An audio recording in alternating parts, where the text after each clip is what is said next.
Hi friends, ఇదైతే మనకి IAF Agniveer intake 02/2027కి సంబంధించినటువంటి అప్లికేషన్ ఆన్లైన్ ప్రాసెస్ అయితే మనకి ఈ రోజే స్టార్ట్ అవుతుంది అనమాట. ఎప్పుడంటే 6th జూలై 2026, ఇంకా 26 జూలై 2026 దాకా మనకి టైం అయితే ఉన్నది. ఇంకా అప్లికేషన్ ఆన్లైన్ ప్రాసెస్కి సంబంధించి ఇదైతే సైన్ ఇన్ ఫామ్ అనమాట. ఇక్కడ యూజర్ ఐడి పాస్వర్డ్ క్యాప్చర్ ఇచ్చేసి లాగిన్ అయితే, దానికన్నా ముందు ఏంటంటే మొదట మన సైన్ అప్ అని ఉంటుంది. ఇక్కడ సైన్అప్ అయితే అవ్వాలి అందరూ కూడాను. మీరు గతంలో చేసుకున్నప్పటికీ కూడాను వీటికి 01/2027కి దీనికి మాత్రం సపరేట్గా చేసుకోవాల్సిన అవసరం అయితే ఉంటుంది. మనకి నెక్స్ట్ ఇలా వస్తుంది అనమాట. ఇక్కడ ఏంటంటే రిజిస్టర్ విత్ డిజి లాకర్ ఉంది ఫస్ట్. తర్వాత ఏంటంటే create account in DigiLocker and register. తర్వాత ఏంటంటే రిజిస్టర్ అంటే 3 ఆప్షన్స్ ఉన్నాయి. మొదటి ఏంటంటే మీకు కనుక ఒక డిజి లాకర్ అకౌంట్ ఉంటే కనుక ఇక్కడ మనం రిజిస్టర్ అయితే అయిపోతుంది సార్, సరిపోతుంది. లేకపోతే కనుక మీరు డిజి లాకర్ అకౌంట్ అని క్రియేట్ చేసుకొని రిజిస్టర్ అయితే అవ్వాలి.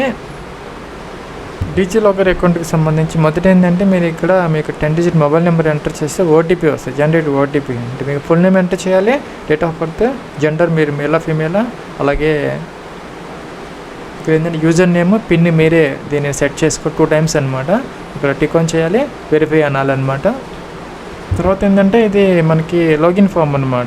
ఒక డిజి లాకర్కి సంబంధించి మీరు కనుక మొబైల్ నెంబర్ ద్వారా అవ్వాలనుకుంటే మొబైల్ నెంబర్ ఇంకా 6 డిజిట్ పిన్ ఇక్కడ టిక్ ఆన్ ఆల్రెడీ ఉన్నదన్నమాట. మీరు సైన్ ఇన్ అవ్వచ్చు. లేదంటే కనుక ఇక్కడ యూజర్ నేమ్ తీసుకుని user name pin sign in అవ్వచ్చు. లేకపోతే యూజర్ ఐడి ఉంటుంది, ఆధార్ కానీ పాన్ కార్డ్ కానీ అలాగే డ్రైవింగ్ లైసెన్స్ కానీ, అలాగే ఇక్కడ ఏంటంటే ఈమెయిల్ ఐడి లేకపోతే మొబైల్ నెంబర్ పిన్ ఎంటర్ చేసుకొని అవ్వచ్చు అనమాట.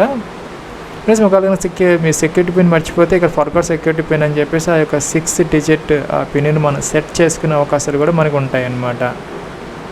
ప్లస్ నెక్స్ట్ ఏంటంటే ఆ యొక్క రిజిస్టర్డ్ మొబైల్ నెంబర్కి ఓటీపీ వస్తుంది. ఇక్కడ ఎంటర్ చేసి సైన్ ఇన్ చేసుకోవాలి మనం. ప్లస్ నెక్స్ట్ ఇలా మీకు వస్తుంది అనమాట. ఇక్కడ ఏంటంటే పైన డాక్యుమెంట్స్ వస్తాయి. ఇక్కడ మీరు ఏదైతే డాక్యుమెంట్స్ ఇచ్చారో అవన్నీ కూడా టిక్ ఆన్ చేసుకోవచ్చు. డ్రైవింగ్ లైసెన్స్, పాన్ కార్డ్ ఏంటి అనేది చేసుకోవచ్చు. అలాగే చూసుకోండి, ఇదైతే వీళ్ళకి 6th ఆగస్టు 2026 వరకు ఉంటుంది అనమాట వ్యాలిడిటీ వీళ్ళకి, అంటే ఐఏఎఫ్ అగ్నివీర్ చేసుకునే దానికోసం. తర్వాత అయితే దీని యాక్సెస్ వాళ్ళకి ఉండదన్నమాట. సో ఎలో అంటే సరిపోతుంది, మీరు ఏం చేయాల్సిన అవసరం అయితే లేదు. పైన టిక్ ఆన్ చేయటం ఇవి, ఇక్కడైతే ఎలో అంటే సరిపోతుంది, ఏం చేయాల్సిన అవసరం లేదు ఇక్కడ.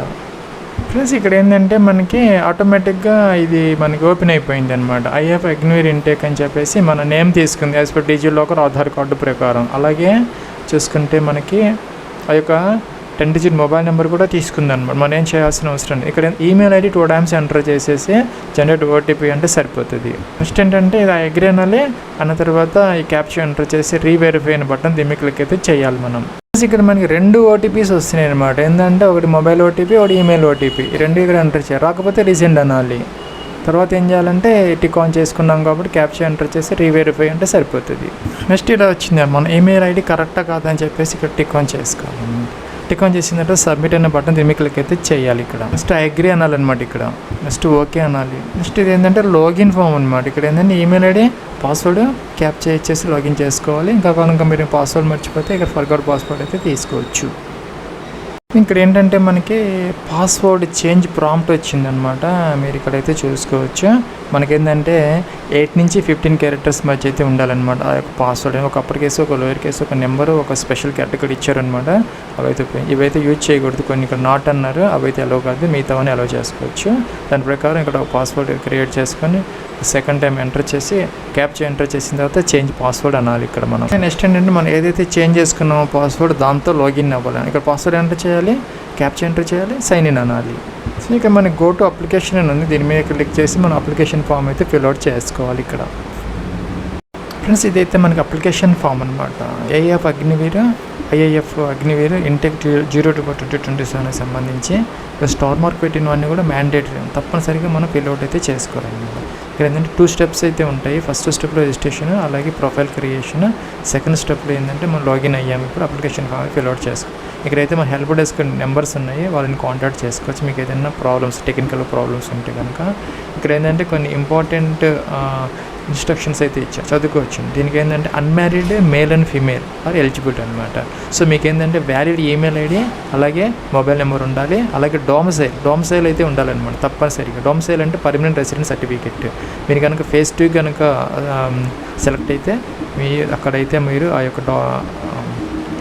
డొమిసైల్ సర్టిఫికేట్ని వాళ్ళకి సబ్మిట్ చేయాల్సిన అవసరం అయితే ఉంది. ఇంకా ఆధార్ కార్డ్ నెంబర్ ఉండాలి, అలాగే ఆధార్ కార్డ్ని తప్పనిసరిగా ఎగ్జామినేషన్ క్యారీ అయితే చేసుకోవాలన్నమాట. ఇంకా ఫీజు వచ్చేసరికి 550 రూపీస్ ప్లస్ GST అనేది అప్లికబుల్ అయితే అవుతుందని చెప్పేసి ఇక్కడ క్లియర్గా మెన్షన్ అయితే చేశారనమాట. అలాగే చూసుకుంటే ఇక్కడ మనకి plus colour passport size photograph ఏదైతే ఉందో 1 month లోపు తీసుకున్నటువంటిది అది కూడా మీరు ఏంటంటే మీ యొక్క చెస్ట్ మీద బ్లాక్ స్లేట్ పెట్టుకొని క్యాపిటల్ లెటర్స్లో మీ నేమును అలాగే ఫోటో టేకెన్ డేట్ వేసి తప్పనిసరిగా అయితే నీట్గా ఆ యొక్క వైట్ బ్యాక్గ్రౌండ్ ఉంచుకొని అలాగే మనం ఫోటోగ్రాఫ్ అప్లోడ్ చేసుకోవాలి. లెఫ్ట్ థంబ్ ఇంప్రెషన్ అలాగే సిగ్నేచర్ కూడా అప్లోడ్ అయితే చేసుకోవాలి. ఇంకా కూడా ఎవరైతే ఈ యొక్క 18 years అంటే 18 సంవత్సరాలు తక్కువ వయసు ఉన్న వాళ్ళు ఎవరైతే ఉందో వాళ్ళు వచ్చేసరికి పేరెంట్స్ యొక్క సిగ్నేచర్ ఇమేజ్ ఏదైతే ఉందో ఫాదర్ కానీ మదర్ కానీ గార్డియన్ కానీ అది కూడా అప్లోడ్ చేయాల్సిన అవసరం అయితే ఉంది, ఎవరంటే 18 years లోపు ఉన్న వాళ్ళు. ఇంకా కూడా ఏంటంటే ఇక్కడ మనకి 2 కూడా టిక్ ఆన్ చేసుకోవాలన్నమాట. సేవ్ నెక్స్ట్కి అయితే మనం వెళ్ళొచ్చు. ప్లస్ ఇక్కడ ఏంటంటే 3 options ఉంటాయి, అంటే డొమిసైల్ కేటగిరీలో 3 options ఉంటాయి. మొదటి ఏంటంటే పర్మనెంట్ డొమిసైల్ అంటే పర్మనెంట్ రెసిడెంట్ అది ఒక సర్టిఫికేట్ ఉన్నవారనమాట. The name of the candidate and his parents name in domicile certificate should be the as mentioned in matriculation. 10th class డాక్యుమెంట్స్లో ఎలాగైతే మీ నేమ్ ఉన్నదో అదే సేమ్ ఇక్కడ డొమిసైల్ సర్టిఫికేట్లో ఉండాలన్నమాట. మీ నేమ్ అయితే కాకుండా మీ నేమ్తో పాటు మీ యొక్క పేరెంట్స్ నేమ్ కూడా మ్యాచ్ అవ్వాలన్నమాట డొమిసైల్తో మీ యొక్క 10th class మెమోస్తో. ఈ 2 options ఏంటంటే ఎవరైతే ఈ యొక్క ఎయిర్ ఫోర్స్ పర్సనల్ ఎవరైతే ఉన్నారో వాళ్ళ చిల్డ్రన్ ఎవరైనా అప్లై చేస్తామంటే వాళ్ళు ఈ ఆప్షన్స్ తీసుకోవాలి. 1 to 2 options ఉంటాయి వాళ్ళకి, మిగతా వాళ్ళకి జనరల్ అందరికీ కూడా ఫస్ట్ ఆప్షన్ ఉంటుంది అనమాట. సో మనం క్లోజ్ చేసుకోవాలన్నమాట. కొంచెం కిందకు వచ్చేసి ఏంటంటే మీరు ఏ స్టేట్లో అయితే పర్మనెంట్ రెసిడెంట్గా ఉన్నారు, మీరు ఎక్కడ బోర్న్ అయ్యారు, మీ యొక్క పేరెంట్స్ అందరూ ఎక్కడ ఉన్నారనేది ఆ స్టేట్ని పర్మనెంట్ ఆ యొక్క డొమిసైల్ అంటాం అనమాట. సో ఏ డిస్ట్రిక్ట్లో అయితే మీరు ఉన్నారో అది కూడా సెలెక్ట్ అయితే చేసుకోవాలన్నమాట. ఆ యొక్క permanent state permanent resident district అనమాట. ప్లస్ ఇదైతే మన తర్వాత చేంజ్ చేసుకునే అవకాశం ఉండదు అనమాట. సో జాగ్రత్తగా మనం సెలెక్ట్ చేసుకోవాలి. Candidate domicile state once selected at the time of online registration cannot be changed after words. తర్వాత మనకి చేంజ్ చేసుకునే అవకాశం ఉండదు అనమాట. సో సేవ్ నెక్స్ట్ అయితే చేసుకోవచ్చు. ప్లస్ ఇక్కడ ఏంటంటే మీ యొక్క ఫాదర్స్ నేమ్ అనమాట 10th మేము వస్తుంది, అలాగే మీకు mother's name as per 10th class ప్రకారం. ఇంకా కూడా జెండర్ మేల్ ఆ ఫీమేల్ అనేది ఇక్కడ మనం ఎంటర్ చేయాలన్నమాట. ఇక్కడ మేల్ అయితే మేల్ MALE అని, ఫీమేల్ అయితే ఇలాగ FEMALE అని ఇక్కడ మనం ఎంటర్ చేయాలన్నమాట. సెలెక్ట్ కాదు, మనం కీబోర్డ్లో టైప్ చేయాలన్నమాట. ప్లస్ ఇక్కడ ఏంటంటే where did you get information, ఈ యొక్క ఎయిర్ ఫోర్స్ జాబ్స్ గురించి మీకు ఎలా తెలిసింది అడుగుతున్నారు. ఎంప్లాయ్మెంట్ న్యూస్ ఇవన్నీ ఉన్న ఆప్షన్స్ ఏదో సెలెక్ట్ అయితే చేసుకోవచ్చు. డేట్ ఆఫ్ బర్త్ క్యాలెండర్ ఇచ్చారా, దీని నుంచి ఫస్ట్ డే మంత్ ఇయర్ అని సెలెక్ట్. వెట్ స్టేటస్ ఓన్లీ అన్మ్యారీడ్ మాత్రం సెలెక్ట్ అయితే చేసుకోవాలన్నమాట. ప్లస్ అక్కడ ఏంటంటే నేషనాలిటీ ఇండియన్ అనేది ఒక ఆప్షన్ మర్చిపోయాను, అదైతే టిక్ ఆన్ చేయాలన్నమాట. సో ఈ తర్వాత ఏంటంటే మనకి ఇక్కడ చూసుకుంటే కనుక డేట్ ఆఫ్ బర్త్ ఏదైతే ఉందో ఇక్కడ మనకి ఎలిజిబిలిటీ క్రైటీరియాలో 2 dates అయితే ఇచ్చారనమాట. చూసుకోవచ్చు. ఏంటంటే అది 1st July 2005 1st January 2010 మధ్య కనుక మీరు బోర్న్ అయి ఉంటే సరిపోతుంది. ప్లస్ ఇంకో ఆప్షన్ వచ్చింది అనమాట, are you serving Agniveer NC కానీ IAF అంటే మనకి అగ్నివీర్ నాన్ కమాండెంట్ ఉంటుంది కదా, ఆ జాబ్ ఏదైనా కనుక మీరు ఆల్రెడీ చేస్తామంటే కనుక ప్రెస్ చేసి పెట్టుకో, లేకపోతే నో అనమాట.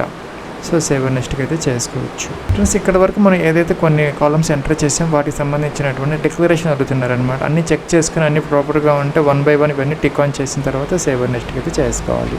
ఇలా టిక్ ఆన్ చేసి సేవ్ నెక్స్ట్ అన్నారు. ప్లస్ ఇక్కడ ఏంటంటే కరస్పాండెన్స్ అడ్రస్ అనమాట, దాంట్లో కూడా హౌస్ నెంబరు లేకపోతే స్ట్రీట్ కాలనీ లొకాలిటీ ఏదో ఒకటి ఎంటర్ చేయాలన్నమాట ఈ కాలం. నెక్స్ట్ ఏంటంటే కంట్రీ సెలెక్ట్ చేసుకోవాలి, ఇండియా అనమాట. స్టేట్ సెలెక్ట్ చేసుకోవాలి మీ అడ్రస్లో నుంచి, డిస్ట్రిక్ట్ సెలెక్ట్ చేసుకోవాలి. అలాగే తహసీల్ అంటే తాలూకా అనమాట, సబ్ డిస్ట్రిక్ట్ ఏదైనా ఉంటే, అలాగే విలేజ్ అయితే టౌన్ అనమాట, సిటీ ఏదైతే ఉందో అదే. పోస్ట్ ఆఫీస్ ఆ యొక్క ఏరియా పోస్ట్ ఆఫీస్ నేమ్ రాయాలన్నమాట. పిన్ కోడ్ ఎంటర్ చేయాలి. నియరెస్ట్ పోలీస్ స్టేషన్ దగ్గరగా ఉన్నటువంటి పోలీస్ స్టేషన్ ఏరియా నేమ్ అనమాట.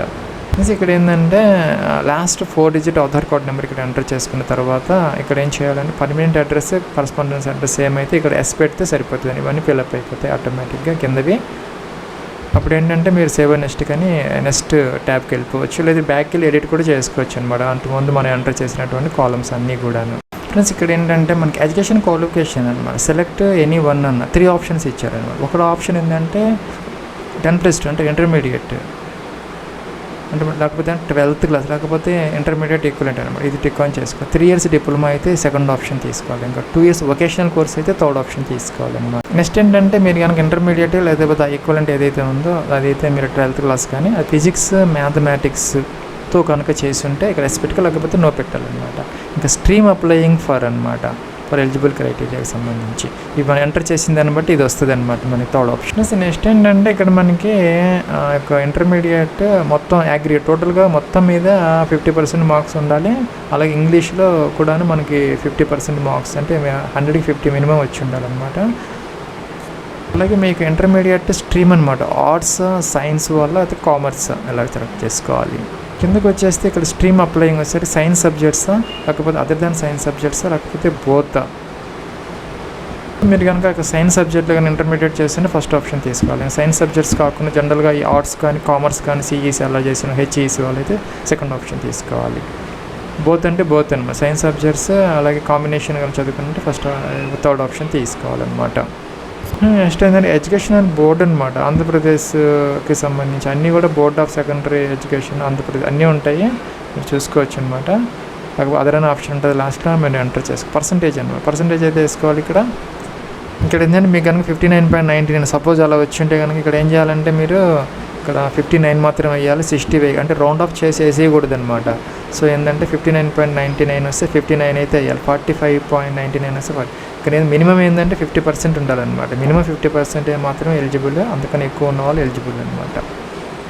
కొంచెం కిందకు వచ్చేస్తే ఇక్కడ మరి పర్సంటేజ్ సిస్టంలో ఉన్నారా లేకపోతే సిజిపిఏ సిస్టమ్ గ్రేడ్ ఏదైతే సెలెక్ట్ అయితే చేసుకోవాలన్నమాట. నెక్స్ట్ ఏంటంటే సబ్జెక్ట్ వైజ్ అనమాట. మీకు కాల్స్ మీరు సిజిపిఏ సిస్టమ్ తీసుకుంటే ఇంగ్లీష్ మీకు వచ్చినటువంటి గ్రేడ్ ఎంత, టోటల్ గ్రేడ్ ఎంత అనేది పర్సంటేజ్ ఇక్కడ వేసుకోవాలి. ఇది ఏంటి అది వేస్తే వస్తుంది అనమాట. అలాగే ఇక్కడ మ్యాథమెటిక్స్ ఫిజిక్స్ మీరు ఇచ్చిన సబ్జెక్ట్స్ని బట్టి వస్తుంది అనమాట. టోటల్ సిజిపిఈ అంతా మీకు వచ్చిన ఇక్కడ ఏంది మీకు వచ్చిన అప్ 10 మీకు వచ్చినటువంటి సిజిపిఈ ఇక్కడ టోటల్ సిజిపి 9.5 10 అనేది ఇక్కడ వేయాలన్నమాట. అదేవిధంగా ఫిజిక్స్కి కూడా కొంతమందికి బయాలజీ ఉంటుంది, వాళ్ళైతే ఇక్కడ ఇలాగే వేసుకోవచ్చు. అదేవిధంగా ఏంటంటే పర్సంటేజ్లో మనకి ఓన్లీ డెసిమల్స్ అలో చేస్తున్నారనమాట, ఓన్లీ డిజిట్స్ అలో చేస్తున్నారు, డెసిమల్స్ అలో చేయట్లేదు. అంటే 80.1575 అలా అలో చేయట్లేదు, ఓన్లీ 2 డిజిట్స్ ఎంటర్ చేస్తే సరిపోతుంది. 75%, 80%, 85 అలాగే ఎంటర్ చేస్తే సరిపోతుంది అనమాట. ప్లస్ మన ఫేజ్ 2కి ఏంటంటే ఒరిజినల్ సర్టిఫికేట్ అవసరం అవుతాయి అన్నమాట. ఇక్కడ ఇచ్చారు నోటు. మీకు ఏదైనా ఎడిషన్ మార్క్ షీట్స్ ఏదైనా ఉంటే కనుక ఇక్కడ ఎస్ పెట్టుకో, లేకపోతే నో పెట్టచ్చు అనమాట. ఇక్కడ ఏదైనా కంప్యూటర్ నాలెడ్జ్ మీకు కంప్యూటర్ నాలెడ్జ్ వచ్చు కాబట్టి ఎస్ పెట్టుకోవాలన్నమాట, ఎస్ పెట్టుకోవచ్చు. అలాగే ఇంకా హైయర్ ఎడ్యుకేషన్ ఏదైనా ఉంటే కనుక మీరు డిగ్రీ ఏదైనా పూర్తి చేసుకుంటే ఎస్ పెట్టుకోవాలన్నమాట. లేదు మీరు హ్యావ్ యూ కంప్లీటెడ్ ఇంజనీరింగ్ ఏదైనా చేస్తుంటే ఎస్ పెట్టుకోవాలి, లేకపోతే నో పెట్టాలన్నమాట. నో అయితే నో, ఎస్ అయితే ఎస్ అనమాట. చేస్తున్నారా ఒకవేళ కనుక మీరు నో పెడితే కానీ ఇప్పుడైనా చదువుతూ ఉంటే ఇంజనీరింగ్ ఎస్ పెట్టుకోవాలి. అలాగే డిగ్రీ కూడా అనమాట. ఎస్ పెడితే ఓకే, నో పెడితే కనుక ఇప్పుడు ఆల్రెడీ పర్సూయింగ్ చేస్తూ ఉంటే ఎస్ పెట్టుకోవాలి, లేకపోతే నో అనమాట. మీరు కానీ ఒకవేళ ఇంజనీరింగ్ కంప్లీట్ చేసుకొని ఉంటే కనుక అది సెలెక్ట్ చేసుకుని మెకానికల్, ఎలక్ట్రికల్, ఎలక్ట్రానిక్స్ లేకపోతే అదర్ ఏదైతే అదండి మెన్షన్ అయితే చేసుకోవాలి. సపోజ్ ఐటీనా ఏంటనేది ఇక్కడ మనం మెన్షన్ అయితే చేయాలి. అలాగే నో పెట్టేసుకొని ఇక్కడ సేవ్ నెక్స్ట్కి అయితే వెళ్ళచ్చు. అంటే ఫిజికల్ పర్మనెంట్ మార్క్స్ అంటే మోల్స్ అనమాట. ఏంటంటే మనకి అబోవ్ చెస్ట్ అంటే చెస్ట్ పైన భాగంలో అలా ఇంక్లూడింగ్ బోత్ హ్యాండ్స్ అంటే చేతుల మీద కానీ, అలాగే బిలో నీ అంటే కింద మోకాల కింద ఉన్నటువంటి ఆ యొక్క విజిబుల్ మార్క్స్ ఏవైతే ఉన్నాయో అవి మనం ఇక్కడ ఎంటర్ అయితే చేయాలన్నమాట. ఎక్కడైతే ఉన్నదో ఆ మోల్ అనేది ఇట్లా చేయాలి. ఇంకా హైట్ ఇక్కడ ఎంటర్ అయితే చేసుకోవాలి. మినిమం వచ్చేసరికి మనం 152 ఉండాలి. చెస్ట్ వచ్చేసరికి 77 సెంటీమీటర్స్ అనమాట మినిమమ్. హైట్ వచ్చేసరికి మనకి 152 both male and female. So మీ యొక్క హైట్, మీ యొక్క షూ సైజ్, మీ యొక్క వెస్టర్న్ అంటే నడుము అనమాట సెంటీమీటర్స్లో. అలాగే చూసుకుంటే కనుక క్యాండిడేట్స్ చెస్ట్ అనమాట, చెస్ట్ కూడాను ఇక్కడ సెంటీమీటర్స్లో మీరు ఎంటర్ అయితే చేసుకోవాలి. ప్లస్ మీకు కనుక ఎన్సీసీ సర్టిఫికేట్ కనుక ఉంటే ఎస్ పెడితే కనుక సీనా బీనా ఏనా అనేది నెంబర్ అయితే ఎంటర్ చేయాలి. నో పెడితే అవసరం లేదనమాట. మీరు కనుక ఈ యొక్క సర్వింగ్ అలాగే retired, deceased air force personnel సంబంధించినటువంటి చిల్డ్రన్ అయ్యి ఉంటే మీరు ఎస్ పెట్టుకోవాలి, లేకపోతే నో అనుమానం. అలాగే హ్యావ్ యూ బీ అంటే మీరు కనుక ఆర్మీ అది ఇండియన్ నేవీ నుంచి కానీ లేదంటే ఎనీ గవర్నమెంట్ ఆర్గనైజేషన్ నుంచి డిశ్చార్జ్ అయ్యి ఉంటే ఎస్ పెట్టుకోవాలి, లేకపోతే నో అనమాట. డ్రైవింగ్ వచ్చి ఉంటే ఎస్ పెట్టాలి, లేకపోతే నో. అలాగే మీకు కనుక వెల్డింగ్ కనుక వచ్చి ఉంటే ఎస్ పెట్టుకో, లేకపోతే నో అనమాట. అలాగే do you have qualification in catering వచ్చి ఉంటే ఎస్ పెట్టో, లేకపోతే నో. ఇంకా మీకు ఇన్ఫర్మేషన్ టెక్నాలజీ సంబంధించిన నాలెడ్జ్ ఉంటే ఎస్ పెట్టుకోవాలి, లేకపోతే నో అనమాట. ఉంటే ఎస్, లేకపోతే నో అనమాట. ఇంకా ఉంటే కనుక ఇక్కడ సాఫ్ట్వేర్ ఏంటి అనేది వెబ్ పేజ్ డిజైనింగ్ దానికి సంబంధించినటువంటి డీటెయిల్స్ అడుగుతుంది, మనం చెప్పాలన్నమాట. అకౌంటింగ్ వచ్చింటే ఎస్ పెట్టుకో, లేకపోతే నో అనమాట. Do you have any other skills ఏదైనా ఉంటే కనుక అచీవ్మెంట్స్ ఎస్ పెట్టుకో, లేకపోతే నో అనమాట. మీకు కనుక స్పోర్ట్స్ ఏదైనా వచ్చి ఉంటే, మీకు ఏదైనా మెరిట్ ఉంటే కనుక ఎస్ అయితే పెట్టుకోవచ్చు. డిస్ట్రిక్ట్ లెవెల్, స్టేట్ లెవెల్ అనేది మెన్షన్ చేయాలి. స్పోర్ట్స్ నో పెడితే అవసరం లేదనమాట. మీకు కనుక ఏదైనా ఎలర్జీస్ కానీ, మేజర్ సర్జరీస్ కానీ, ఏదైనా ఇల్నెస్ ఉంటే ఈ బాక్స్లో ఎంటర్ చేయాలి. అలాగే కింద వచ్చేసరికి మీకు ఒక ఫ్యామిలీ మెడికల్ హిస్టరీ అనమాట, పేరెంట్స్ అలాగే సిబ్లింగ్స్ అనమాట, బ్రదర్స్ అండ్ సిస్టర్స్కి సంబంధించి కానీ, ఇంకా ఏదైనా మేజర్ ఇల్నెస్ కానీ, మేజర్ సర్జరీస్ కానీ, ఇంకా హెరిడిటీగా వచ్చేటటువంటి ఏదైనా డిసీజ్ ఏదైనా ఉంటే ఇక్కడ ఎంటర్ చేయలేకపోతే అవసరం లేదనమాట, వదిలేసుకోవచ్చు. లాంగ్వేజెస్ హిందీ, ఇంగ్లీష్ కాకుండా మీకు ఏదైనా లాంగ్వేజ్ వస్తే ఎస్ పెట్టుకోవాలి, ఇక లాంగ్వేజ్ ఎంటర్ చేయాలి.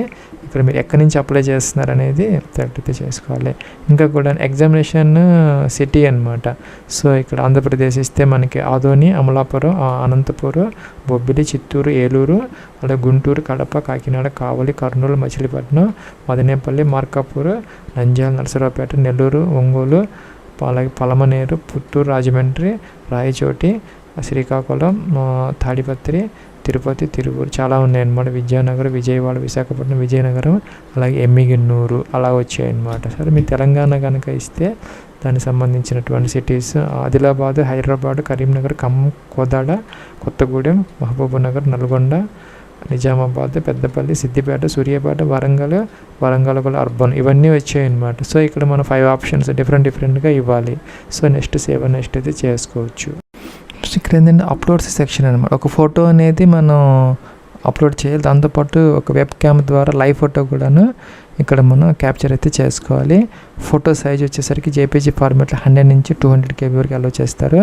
ఒక స్లేట్ మీద ఇలాగ చెస్ట్ దగ్గర పెట్టుకొని చాక్పీస్తో మీ name capital letters, date of photo taken అనమాట, దాన్ని తప్పనిసరిగా ఇలాగా మీరు అప్లోడ్ అయితే చేయాలన్నమాట.